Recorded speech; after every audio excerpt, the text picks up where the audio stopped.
surprised you don't. Hey, everybody. Sorry, were having a little side conversation here before things got started. I didn't expect it to click on live that quickly.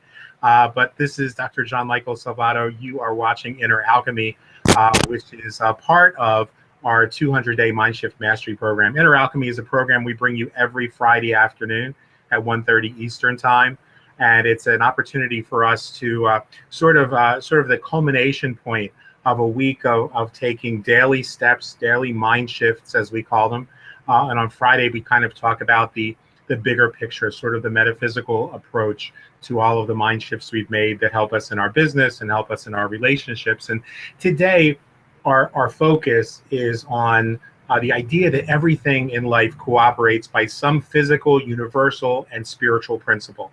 Now, I call this the One Causative Principle. Other people call it by many different names, but it's the idea that this operation is the culmination of the activity of an intelligence that understands how things truly are and not how things appear. And I thought that was a good topic for us for this week when we've got all of this chaos going on seemingly around us. We have the political circus that is American politics today. We have economic uncertainty. We have violence in various parts of our country and around the world.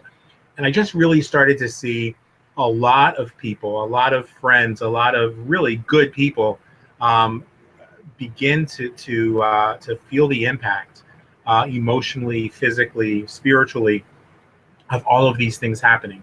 As somebody who's somewhat empathic myself, it began to really take a toll on me yesterday. And those of you who are connected with me on Facebook know that I commented on that this is a time when I really think that we need to stand with one another, and recognize our core values, recognize our guiding principles, and I think recognize things like this: that there is one universal intelligence that is the first cause, the causative principle at operation at all times. And so, despite what things might look like, we have to remind ourselves that, as the expression goes, what I look with, I find. I know that's horrible grammar, and I've got Sandy on the line today, so I really apologize. But there's another expression that says, "Whatever I think, I see," and so the appearance, that all phenomenon all around us is impermanent, and that our interpretation of those phenomena are we interpret things through the lens of our own past experiences, of our fears, of our subconscious thoughts. And so what we think we see is not always what's actually there. It's easy to look at a photograph or a video or a scene playing out in front of you. And I'll give you a good example of that, a funny example, but that really underscores how, particularly at a time when there's so much chaos going on, our perceptions may not be accurate. I was walking along the riverfront the other night, and Craig was actually at a concert with his best friend Jen. Took him to go see Paul McCartney at the Hershey Arena, and they had a fantastic time. And so I thought, wow, I need to unplug for a while. I need to recharge, and it was a gorgeous night. And so I decided to take a walk outside, along the riverfront. And so as I no sooner stepped, the riverfront is about 50 feet from my front door, and I had no sooner stepped into the park itself than a couple, kind of sketchy looking, younger folks, but the woman obviously hadn't brushed her hair in quite a while.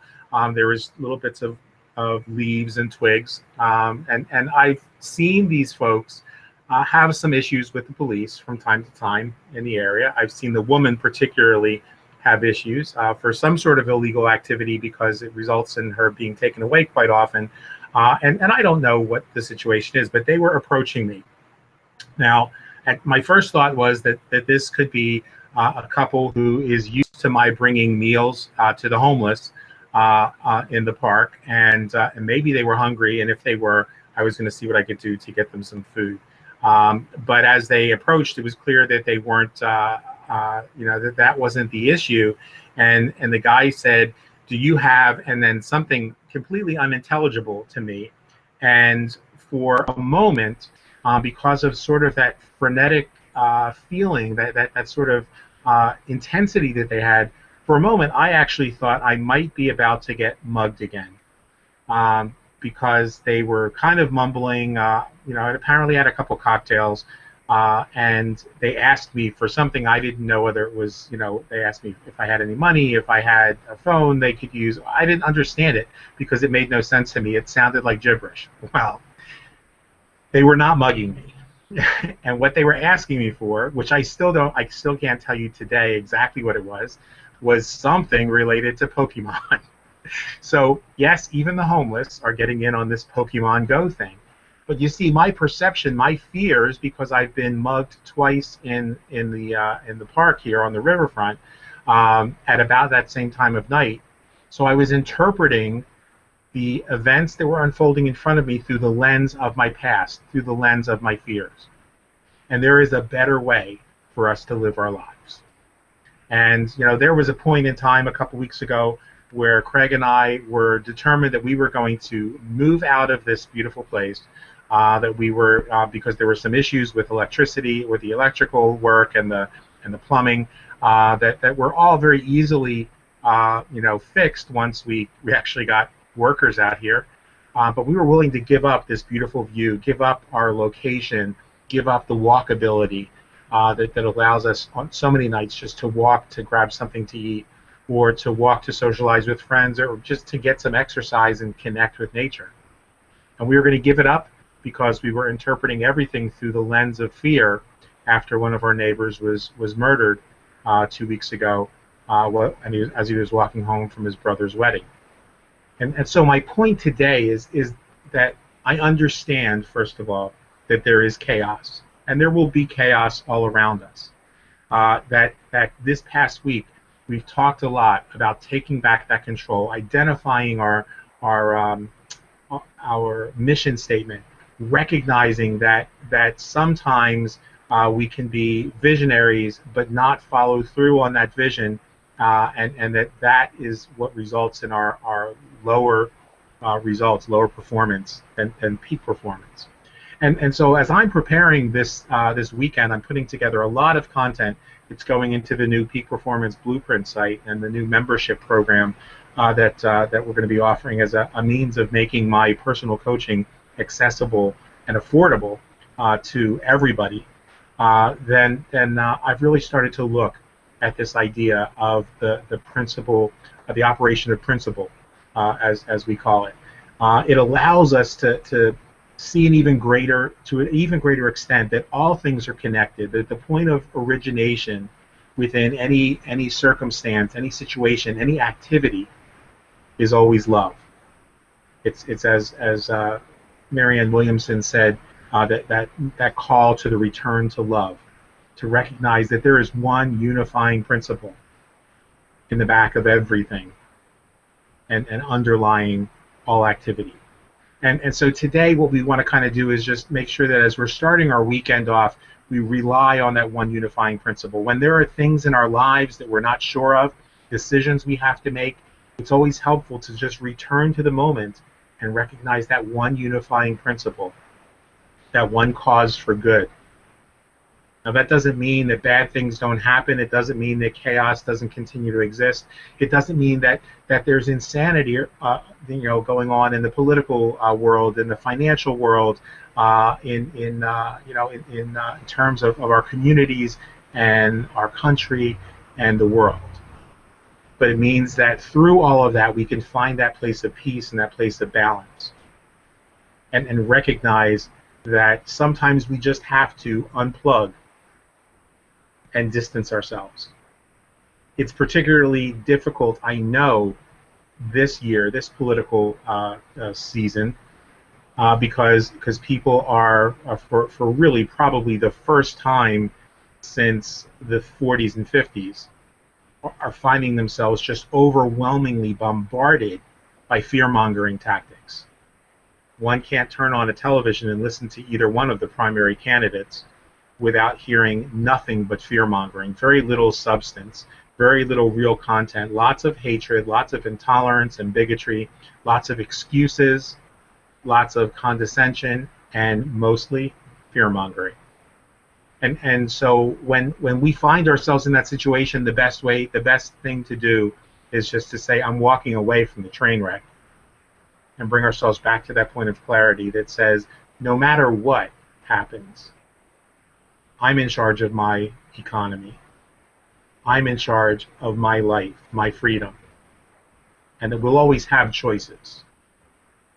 See, the fearmongers want you to know that if the fascist that was on television last night becomes president, he's going to take away your rights, while those fascists and their entire party would like you to think that Obama and Hillary are going to take away your rights. The simple fact is that there isn't a good choice, and so it's more difficult when there's no one for us to choose from, or as some people like to call it, the finding the lesser of two evils. And I don't believe that there's an instrument that's calibrated finely enough for us to recognize which one is the lesser of the two evils in this case. But we need to recognize that there is a sense of essential oneness, that we are one with life, one with that source of all things, and that ultimately the point of power is within us, and no one can take that away from us. No one can steal your peace. No one can knock you off course. Things can happen in your life. Businesses could go awry. Things could work out not the way that you thought they were going to work out. Relationships may crumble and seem to fall apart. But underneath all of that, there's what we call right action taking place. Things are unfolding in the way that they're supposed to unfold for the greater good. We just have to allow ourselves that space to let that happen and to be able to see it, sometimes from a little bit of a distance. It's okay to be disturbed. That's my T-shirt today. It says disturbed. It's okay to be disturbed. It's okay to be alarmed. It's okay to be disgusted with the things that you see, and to express those things. But always remember that there's a need to return to the moment, to return to that essential oneness. I'm going to, before we open it up to discussion for the last 15 minutes, I want to share that there was a conversation that I had on a friend's wall, and we were talking about the ideas of friends coming together, various diverse groups of people coming together and sharing a meal and talking. And one person in this conversation said, as long as we don't talk about politics. And I could imagine somebody else reading that text saying, and as long as we don't talk about religion, and I had to comment and say that, I don't know that I would want to be a part of a group that said that there were any off-limit topics, except for maybe hatred, which isn't a topic. It's a philosophical starting point. But if we, I have diverse groups of friends, some of whom show up on this program from time to time, and can tell you that we don't always agree politically. We don't always agree on religion. Some of my friends believe in personal gods. I don't. Some of my friends are ultra-conservatives. I'm not. Some of my friends are extremist liberals. I'm not. But we can come together because I think the dialogue is the most important gift that we bring to humanity. I think that conversation and getting to know one another and disagreeing can be one of the greatest gifts we bring to humanity. Why? Because through that disagreement, if we bring respect and love, and we recognize that true intellectuals would never be for taking away someone's civil rights or their human rights, would never be for marginalizing people or hurting people, that intellectual conversations or intellectual debate is healthy because it pushes us to consider a new perspective. It pushes us to look at the lens through which we're interpreting life to see if maybe that lens has a little bit of bird shit on it, that we need to clear away. And so I enjoy the opportunity to come together here today to have conversations like this. I enjoy and hope that one day we have more people jumping on the live discussions, some of whom will hopefully disagree with some of these points, or push the envelope, or play the devil's advocate, because those are the kinds of things that help us to grow. They help us not only to understand one another better, but they help us to understand ourselves better, because if someone questions what I'm telling them, then I have two choices. I can either push back, in which case I accomplish nothing for them or for me, or I can pull them into the conversation and try to better explain my perspective and ask them questions that allow them to feel safe to explain their perspective. Because sometimes people will push. In another conversation, actually I think it was part of that same conversation, we were talking about something in terms of health and wellness. And we were talking about a particular wellness practice that intelligent people would do, because they understand that there are poisons on our foods, that there are toxins in our groceries. And one of the people that was engaged there, who I'm sure and have a sense is a delightful individual in their own right, said, well, I think that's kind of crazy, or nutty was the word that they used. And really, when you stop and look at it, that's a form of arrogance, and arrogance comes from fear. See, we don't need to condemn an idea that we don't even understand as being nutty or stupid or foolish, when it would be better to say, tell me why you think that's such a good idea. Tell me why you don't think that you can rinse your vegetables with water. Why do you have to use vinegar or hydrogen peroxide? What are you accomplishing? But see, some people don't want to know. Some people think they have all the answers. Some people think that all the answers come with age. Some people think all the answers come with degrees. Some people think that all the answers come with their personal experiences. But the truth of the matter is, all the answers don't come with any of those things. Now, this individual is 75 years old and has never taken any of the precautions to clean their fruits and vegetables, and looks amazing. Doesn't look a day over 50 or 60 at the very most. And so how can you argue with her decision to throw caution to the wind? You know, it works for them. There are old folks that I know who were in their 70s and 80s who smoke cigarettes and have smoked cigarettes since the 1950s. So how can I tell them that that's insane? It's a choice that they've made. I have a friend who's about 370, 380 pounds, who eats all the wrong foods, who is visibly fat, doesn't exercise, and his cholesterol, his blood pressure, and heart are perfect. They're like that of a 35-year-old. How do I argue with him that what he's doing is wrong? So what I'm saying is that when we recognize this one unifying cause, this causative principle at work in all things, it frees us from that need to draw lines in the sand at every step. And if we stop drawing lines in the sand, then we recognize that we're not in this alone, that we are one, that we have common ground, and maybe, just maybe, that'll take a little bit of this stress away. That's how I did it yesterday, was I needed to unplug, get away, and just say, okay, I need to reconnect. It happened to work out perfectly because our electricity was off while they were working on the light poles, and so there was a period from 9 o'clock in the morning, actually 8:45 in the morning, until 4:30 in the afternoon, that we had no electricity, and I could just really use that time to just say, you know what, I'm not going to use my phone to watch the news, to look and see what the latest crazies said at the convention, to find out who said what and who plagiarized what and all that nonsense. Instead, I chose to use that time yesterday to find common ground. And so the universe then had to put in my face the experience of what happened when I was in the park the night before, to recognize that sometimes those lines in the sand are not being drawn by others. They're being drawn by me. Sometimes I'm using my cloudy lens of interpretation or perception to interpret things that aren't really there, to imagine things for the worse. That's coming from fear.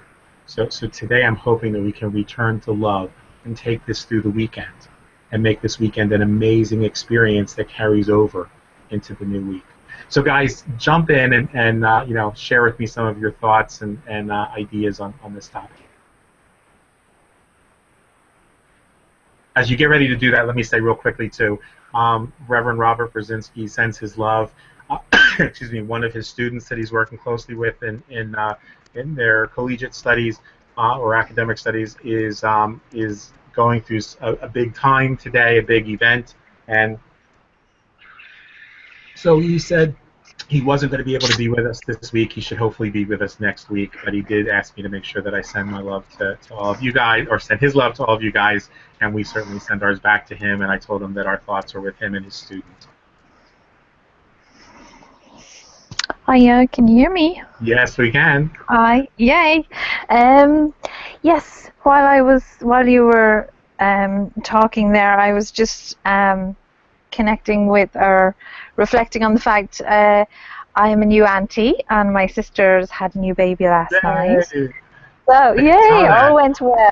It was it was a long one. It was a good 12 hours, so wow. everything's gone well now. But there was no contact there for a while because she lives in Britain. So there was no contact there for a while as to what was going on for a good 8 to 9 hours. So we knew there was something up. So all is well now. She's very, very tired and in pain. But as you were talking though, I was thinking of I was just reflecting on a new life, a new baby, and what comes with that. There's total innocence. There's no fear. There's no any of that until obviously as we get older, everything then comes, the fear, as even fear can start as children, there's fear of animals, fear of heights, and then as you've brought out what is happening to you in your adult life, I was in shock the amount of attacks that you spoke about, but coming from the country that I come from, it's never happened to me, and it's such a small country as well that it's very rare. It's only nighttime, or I suppose with alcohol, that things like that happen. So you do sort of learn to stay safe. But from what you're saying to me, it happens just walking down the street in the daylight, where in America. But all of that does change our perception and how we react to situations. So I was just reflecting on bringing it back to our childhood innocence, bringing it back to there's no racial, there's no judgmental things going on with children, and it's just because because my sisters had the baby, that's where my head was as you were speaking, and that's what I thought is just bring it back to the love there. That's for, as a child, the love is for everything, animals, humans, no matter what race, no matter what color, no matter what religion. And if we can bring ourselves back to that innocence, that's where we can be happy. That's what I take from it. Absolutely. That's awesome, and that'll dovetail perfectly into our reflection at the end of the day, as we move beyond fear and doubt in our lives. Sandy, share some of your wisdom with us. Hi, this is Sandy. I made about 5 or 6 notes while you were talking to us earlier, and here's the first thing, the first principle that just popped right out at me, and I wrote it down, and it is about that universal mind, and you and I understand the universal mind. If you are what I call an initiative on the path, you may or may not understand what I'm about to say. Here's what I'm about to think is what I see. I don't mean physically see what my mind sees. What I think in my head is what I see. If I think in my head that the Republic Convention was XYZ, then that's what I see. If I think I'm going to wait for the Democrats next week and see what they have to say, then what I see is what's going to be in my mind, and that's what I'm going to dwell on. What I would like for us to always consider is what is right in front of us is not necessarily what is. I don't know a simpler way to put that, except you got to purify your mind constantly, every day, because our news media, I'm in America, I'm in the United States of America, what my news media does, and they enjoy doing, and it's what makes them money, is they're baiters. It's what I call baiters. They bait us. By baiting us, that means they ask what? What kind of questions do you think they ask? Do you think they are going to ask like, oh, well, it's a beautiful day here in Cleveland today? It's a beautiful day here in St. Petersburg where I live today? No, that's not what they're asking us. They're telling us, oh my gosh, you should see the well, they don't call them paid protesters, but you should see the protesters outside in Cleveland here today. And then I happened by chance to see a group of protesters that were marching, and they were all together. There was a policeman, there was a black person, there was a gay person, there was a lesbian person, there was a person playing the horn, there was a person doing this or a person doing that, and they were together. They were united. As far as this political arena we're in right now, until someone figures out, and I think that has to be us, how we unite for our common good, you know, we're missing that very elementary point. But anyway, you talk about fear. Fear is in our minds, and that is caused by many different things in our life. In your case, you had some horrific events. In my life, I've had some horrific events, but I've also had some beautiful events. So in my mind, if I dwell on the negative, what am I going to see in my mind's eye? I'm going to see the negative. If I dwell on the positive things of my life, what am I going to see in my mind? I'm going to see the positive things. So, you know, I think we have to start to think about our insightful being and understand that what we put into our subconscious is what comes out. And I do have friends of all types.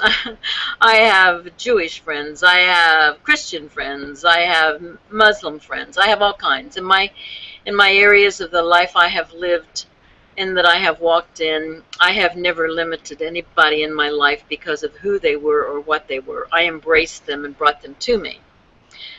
But I see the factions that divide us. So that said, I just want to leave this conversation as far as what I have to add to it, as be very aware of what you allow your mind to see. Awesome. Very, very awesome. And I agree, you know, that what we, you know, that the eyes that we see with often determine what we see. And I want to recognize the validity and the truth in what you shared. I also want to take that a step further and say that at times like this, it is very important, as Sandy said, that we recognize what thoughts we're putting out there, because they will determine what our experience is. It's also equally important to make sure that our fears and objectives, our agendas, or whatever you want to call them, also don't prevent us from seeing what's in front of us. I like to tell people that in the political arena that I refuse, and I refuse to watch sound bites, because the media will manipulate a soundbite to be whatever they want it to say. I watch entire speeches. If it means I have to wait until the next day to catch an entire speech in its entirety on YouTube or CNN or C-SPAN, then I'll wait until the following day. I don't want to see an excerpt of a speech taken out of context. because I want to hear the facts from the players involved. And so, in the political arena, that means that I can sit here and say that what I saw last night was nothing short of horrific. It was the kind of tactics that Adolf Hitler used to mobilize people to support intolerance, hatred, and genocide, and that is exactly the kind of rhetoric that I heard out of Donald Trump's mouth last night because I watched the entire speech. Now, some folks watching Fox News might think that he was, they might see little sound bites that made it sound like he was going for a new America and pushing to make things great again. And in one excerpt, he actually said, "I'm going to tell you the truth," which would have been a change for him, certainly a change in his political policy. But I also want to say that while I think he's probably one of the most dangerous people on the planet today, and he is certainly the closest we've seen to an embodiment or reincarnation of Adolf Hitler, I think that it's important for us to also recognize that we can't lump entire groups of people. I'm sure there were some people at that convention who are very disgusted by what they saw there. So let's make sure that we bring real presence to the moment, that we bring our full attention to the moment, and as Sandy said, and also as Ita pointed out, that we not let ourselves be guided by fear. Those are the tactics that both parties are using right now to try and stir people up, or as Sandy said, to be divisive and cause us to draw those lines in the sand. The power is with the people. The power to create change is going to be with the people. And no matter who ends up in office, the responsibility is going to still be ours, because neither one of those characters are going to bode well. It's just that one is going to take us down the path to nuclear destruction faster than I think the other one would. But let's now bring ourselves to a higher awareness where we know that right where we are, right here and right now, that we are the gift of love, the gift of creative intelligence, the gift of spirit, if you will, that is fulfilling its purpose on this planet. The fact that we are sitting here right now is an opportunity for us to become the infinite doer in life, because that creative intelligence, that one unifying principle, empowers us to live lives that are larger than they have ever been before. And so we know that where we are right now, there can be no doubt or fear, because where we are right now is in our divine oneness, and that everything in that oneness, in that spirit, in that source, is confident, loving, compassionate, and filled with assurance. And so now we call on that unifying principle, knowing that we are one with the limitless ability of the beloved within us, by whatever name we call that source. We know that our life is the life of this divine love, and that we're one with the fearlessness and the positive energy and the power that is that source.